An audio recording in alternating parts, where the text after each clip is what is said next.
জান্নাতে যাবে, আর যারা গ্রহণ করবে না তারা জাহান্নামে যাবে। যারা জামাত করবে তারাই জান্নাতে যাবে। যারা গ্রহণ করবে তারা সেই দিন আমাদের সাথে জান্নাতে যাবে, আর যারা গ্রহণ করবে না তারা জাহান্নামে যাবে। ওই জাহান্নামে যাওয়ার সময় আর আমাদের বিরুদ্ধে আল্লাহর কাছে বিচার দিতে পারবেন না।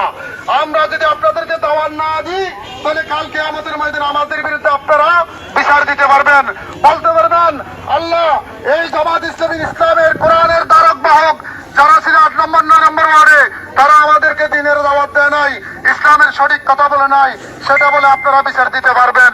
সেই বিচারের সম্মুখীন থেকে বাঁচার জন্য আজকে আমরা ওষুধ বিহারীর ক্যাম্পাসারের মতো সবকিছু মাটির নিচে দিয়ে আপনাদেরকে কোরআনের দাওয়াত দিচ্ছি, ইসলামের দাওয়াত দিচ্ছি।